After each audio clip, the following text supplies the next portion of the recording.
Carbon पृथ्वी पर जीवन का आधार है, क्योंकि यह हर जीव में मौजूद है, चाहे वह हम इंसान हो, कोई जानवर हो, कीड़े मकोड़े हों, पेड़ पौधे हों या सूक्ष्म जीव जैसे बैक्टीरिया, वायरस या फफूंद। कुछ भी जो जीवित है उसमें कार्बन जरूर होगा। इसलिए हमारी पृथ्वी के जीवन को कई वैज्ञानिक कार्बनिक जीवन भी कहते हैं, क्योंकि आज तक हमें कोई ऐसा जीवन नहीं मिला जिसमें कार्बन ना हो।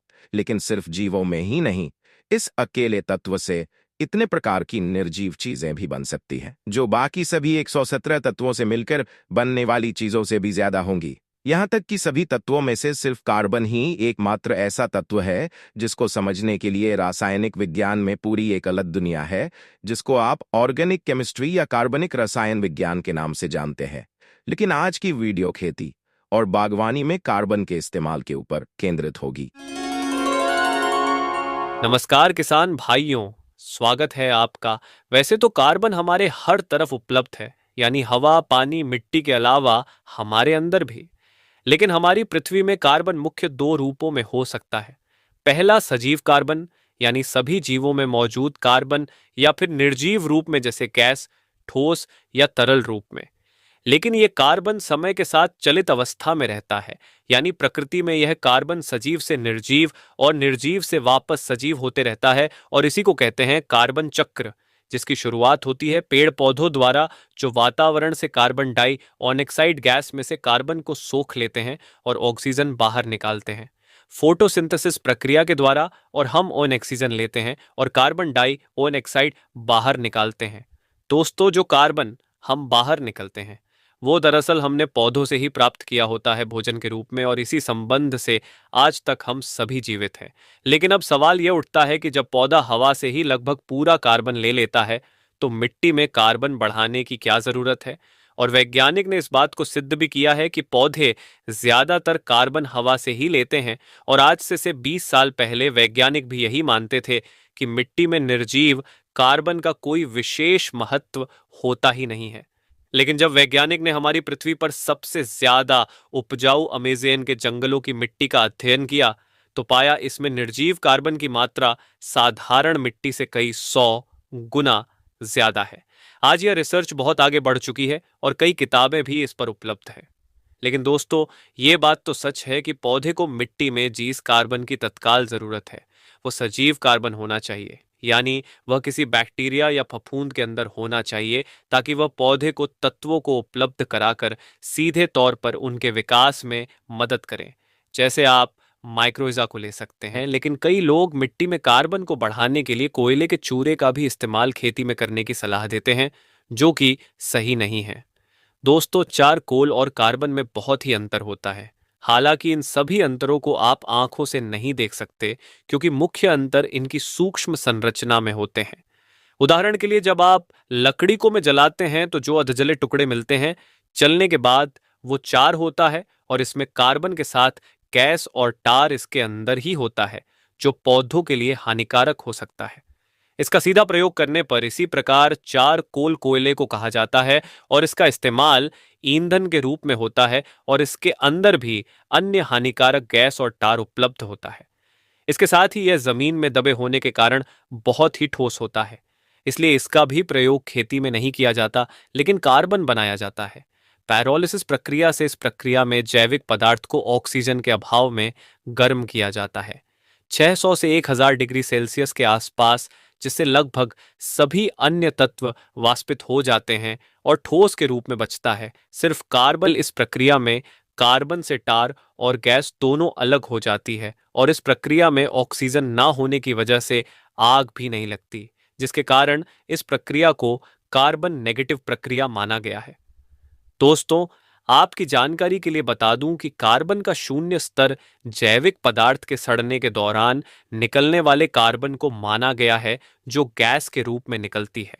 लेकिन इस पैरालिसिस प्रक्रिया में उससे भी कम कार्बन वातावरण में जाता है, इसलिए भी यह कार्बन नेगेटिव प्रक्रिया है, और इसका सीधा मतलब है कि यह प्रक्रिया प्रदूषण को कम करती है।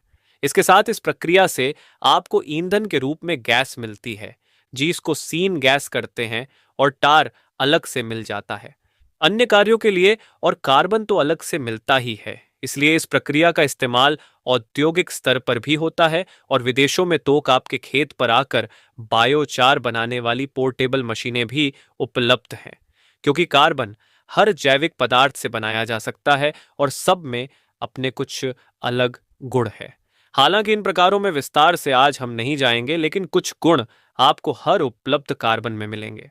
दोस्तों, कार्बन बहुत ही पोरस होता है, लेकिन यह आपस में यूं जुड़े होते हैं कि इनकी सूक्ष्म संरचना को कोई जीवाणु या फफूंद तोड़कर इस कार्बन का इस्तेमाल नहीं कर सकता।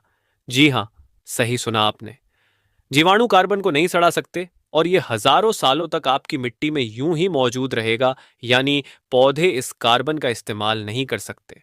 खैर, उन्हें जरूरत भी नहीं होती है मिट्टी से कार्बन लेने की, क्योंकि जैसा मैंने पहले ही बताया था, पौधे सारा कार्बन हवा से ही लेंगे। लेकिन इस कार्बन का खोखला होना ही सबसे बड़ा वरदान है पौधों के लिए।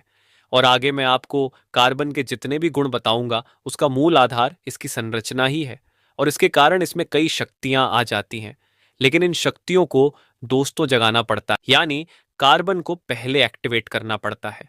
अब जैसा मैंने बताया कि शक्ति या संरचना पर आधारित है, तो एक्टिवेट करने का अर्थ होगा इन खोखले जगहों को साफ करना। ये कई प्रकार से किया जा सकता है, लेकिन मैं आज सिर्फ कुछ साधारण घरेलू तरीके ही बताऊंगा। पहला और सबसे आसान तरीका है गर्म पानी के भाप से, जिससे संपर्क में आते ही अंदर की खोखली जगह धुलने लगती है और इससे कार्बन फूलकर एक्टिवेट हो जाता है।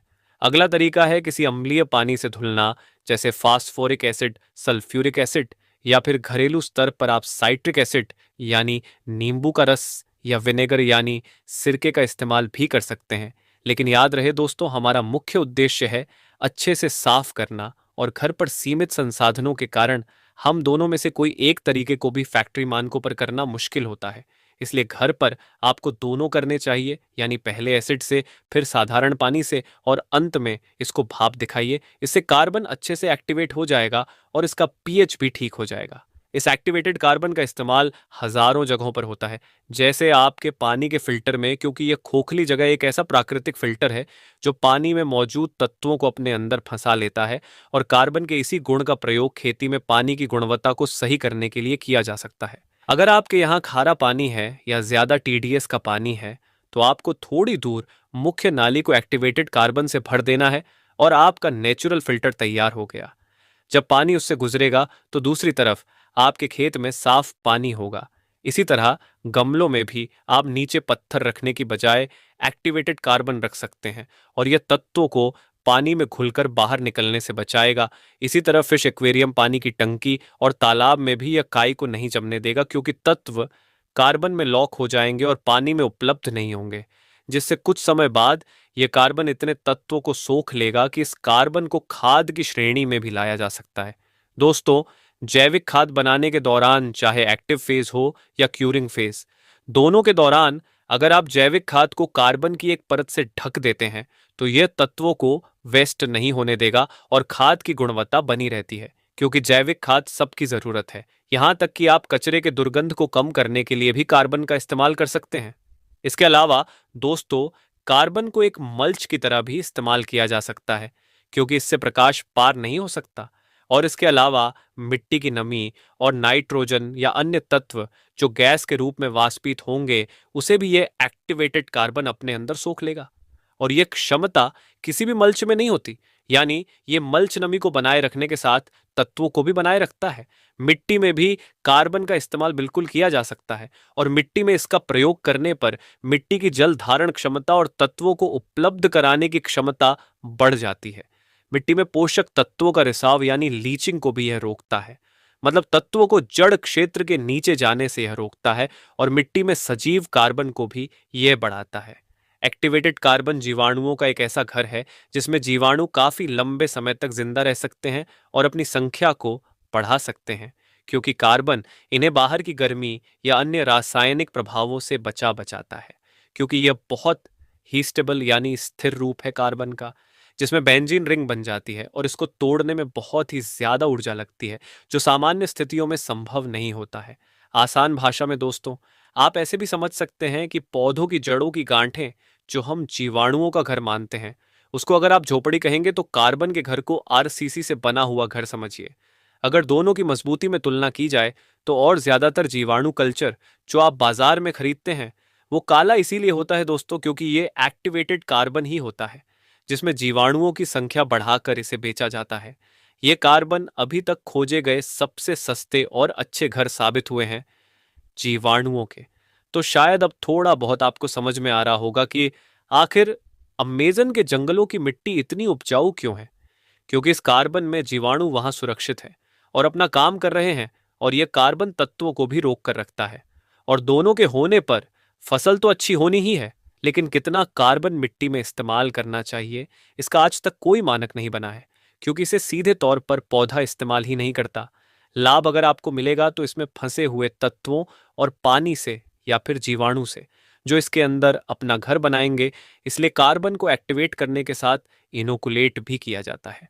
वैसे तो इनोकुलेट का मतलब टीका लगाना यानी वैक्सीनेशन करना होता है, लेकिन जब इसका प्रयोग कार्बन के लिए किया जाता है तो इसका मतलब होता है कार्बन रूपी घर को लाभदायक जीवाणुओं से भरना। ये कई तरीकों से किया जा सकता है, जैसे कंपोस्ट बनाते समय सीधे कच्चे पदार्थ में मिलाकर भी आप यह काम कर सकते हैं। इससे खाद बनने के साथ यह कार्बन भी इनोकुलेट हो जाएगा, या फिर बने हुए कंपोस्ट को पानी में घोलकर उसमें कार्बन डालकर हवा मोटर के माध्यम से इस घोल में डाली जाती है ताकि ऑक्सीजन पर्याप्त मात्रा में हो और मुख्य तौर पर एरोबिक बैक्टीरिया इसमें अपना घर बनाए, क्योंकि रिसर्च में यह पाया गया है कि ज्यादातर लाभदायक बैक्टीरिया एरोबिक ही होते हैं। इसके साथ इस पानी में आपको कुछ मात्रा में गुड़ या चीनी भी मिलाना पड़ेगा ताकि जीवाणुओं की संख्या में वृद्धि तेजी से हो। इस मीठे पानी में आप कोई भी बायोकल्चर या कार्बन डालकर बायोकल्चर को बढ़ा भी सकते हैं और लंबे समय तक संग्रहित करके रख भी सकते हैं। बायोचार कितने समय में इनोकुलेट हो जाता है यह कई मानकों पर निर्भर करता है दोस्तों, लेकिन 62 घंटे लगातार मोटर से हवा भेजने पर लगभग सभी प्रकार के बायोचार इनोकुलेट हो जाते हैं। इसके बाद कार्बन को छान कर अलग कर लिया जाता है, लेकिन बाकी बचा पानी खराब नहीं है। ये भी एक बायोकल्चर है, इसलिए उसका भी इस्तेमाल आप खेती में कर सकते हैं। इस छाने हुए बायोचार में अगर आप नमी बनाकर रखते हैं और इसे सीधे धूप में नहीं रखते तो ये कार्बन सालों तक आप संग्रहित करके रख सकते हैं। तो किसान भाइयों, आप भी इन नए रिसर्च का फायदा उठाइए और खेती और बागवानी में इसका इस्तेमाल करके एक स्वस्थ और लाभदायक फसल पाइए। इसके साथ ही लाइक और शेयर करना बिल्कुल मत भूलिए ताकि यह जानकारी एक बड़े किसान वर्ग तक पहुंचे। बाकी कोई सवाल हो या सुझाव है तो आप कमेंट्स में पूछ सकते हैं। मिलते हैं किसी अन्य वीडियो में एक नई जानकारी के साथ।